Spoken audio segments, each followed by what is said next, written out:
Some people were upset last year when Shaq made a tweet welcoming the Joker into his all-time big man list. But so far, that list is aging well, proving that Shaq was totally right about Nikola Jokic. When I look at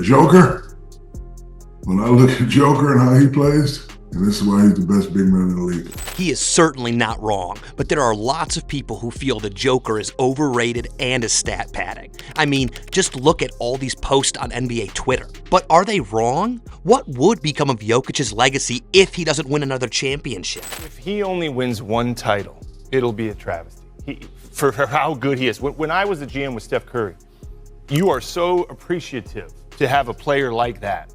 And I think Denver feels the same way about Jokic. But then there's a pressure there's a pressure because you have this player for, you hope, at least 10 years. When I was with the Warriors, I felt like you're lucky to have this guy. You have to win championships. Can he reach the level of Shaq's success? Well, Shaq believes he can, and here's why. Shaq has always had strong opinions when it comes to the NBA, and he rarely has nice things to say about a player. From players like Dwight Howard to, recently, Donovan Mitchell, Shaq often comes off as a hater. In fact, some people blame his show, Inside the NBA, for the league's tanking views. This take probably won't be very popular, but I would argue that Inside the NBA, the show that everybody loves, has done more damage to the NBA in the last decade than anything. Forget about this woke and left and right. Yeah. Inside the NBA goes on every week and just trashes players, trashes the style of play. But Shaq does have his favorites in the league, and they are Joel, Wemby, and the Joker. As the president of the Big Man Alliance, I really like those three guys. But even among those three, one man is currently dominating the league like Shaq did before the hack-a-Shaq happened. Besides Jokic's historic numbers, he has been dragging Denver to wins with performances that should have multiple rings written all over them. But what exactly makes Shaq so excited about Jokic's play? I mean, this is a guy who won't stop complaining about how the game has changed and everyone's soft and just trying to shoot threes. So what made the Joker stand out to the president of the Big Man Alliance? I love the way he's playing. Like he shoots the three and all that, but he mixes it up.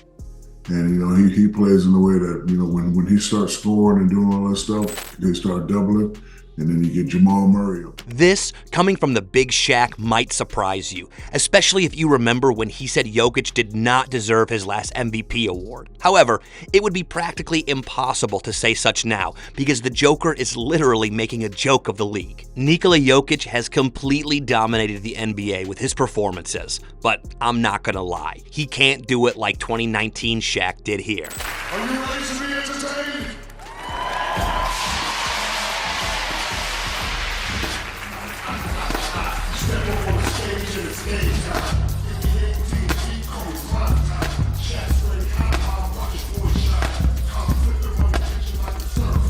Seriously though, Jokic's numbers don't even look real. He's leading the NBA in assists, rebounds, and efficiency, all while scoring at absurd percentages. This man is a 7-footer who plays like a point guard, threading no-look passes, pulling up for three, and grabbing boards. He's like prime Westbrook, Tim Duncan, and Steph Curry all rolled into one. Like, what he's doing is so ridiculous that even an old head like Mad Dog Russo thinks he's already better than Shaq, and also called him the greatest center in the league's history. Jokic might be, at the end of the day, the greatest center in the history of the NBA.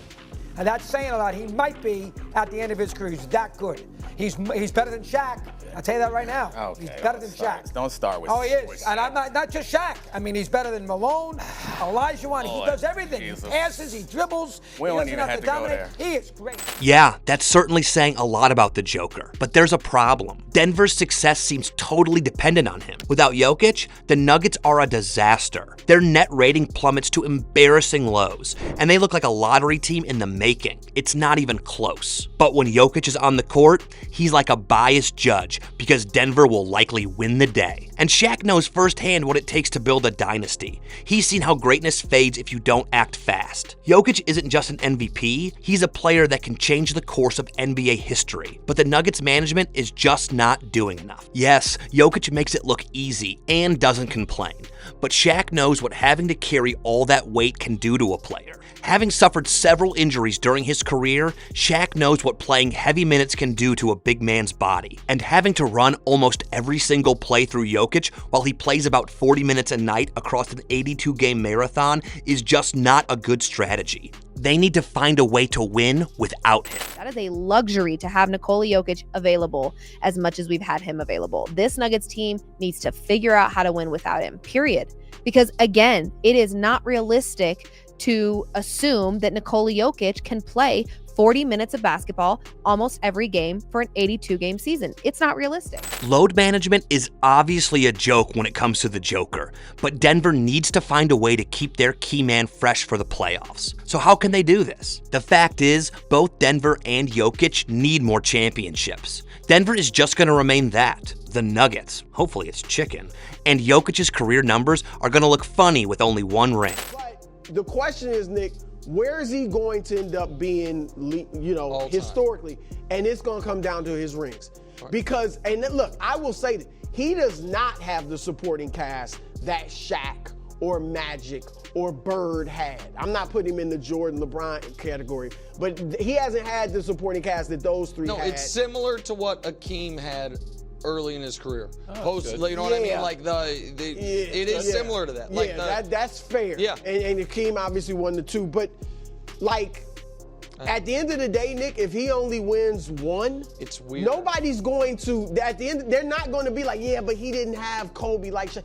It's going to be, he only won one compared to Shaq's 4. That's it. You need more rings to be in the legendary conversation. That's the harsh reality of NBA narratives, and Shaq knows this. So how can they win more? It's simple. Jokic needs the right supporting cast. Shaq won 4 rings. Why? Because the Lakers gave him the blueprint. Surround your superstar with the right pieces. Elite talent like Kobe, reliable role players, and strong coaching. That formula wasn't just good, it was unstoppable. As we've seen, the Nuggets don't seem to be moving in that direction. Jamal Murray was supposed to be the Kobe to Jokic's Shaq, but that's so out of the realm of possibility. However, someone else seems ready to step up and play the game, and Shaq was totally right about who it was.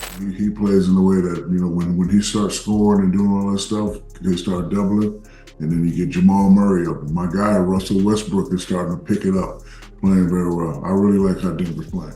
Westbrook might be old, but his game seems to come alive when he's playing with the Joker, as we saw in their game against Sacramento. And Jokic can probably rest now that it seems he has someone to share the load with. What does sharing the scoring load do for this team? I mean, Russ was really amazing. Is it third quarter or fourth quarter? I really don't know. He kept us in the game. He was really good pushing the pace. He made a couple shots. So, I mean, he was really good today. But, yeah, we shared the ball. We find the open guy, and that's why we score a lot. But then again, the Nuggets front office need to ensure that they get the right pieces around their Joker. As Jeff Teague noted, they probably are just one good trade from doing that. You're going to have to get somebody else who can shoot the basketball. I think this is just me. Maybe I'm his biggest fan, but if they traded MPJ for Cam Johnson, I think it'll be a seamless fit. I think obviously he's a better defender. Yeah. He shoots the ball just as good. And I think he'll play great cutting off Jokic. Like he moves great without the ball. I think they can get a nice package back from Brooklyn for him.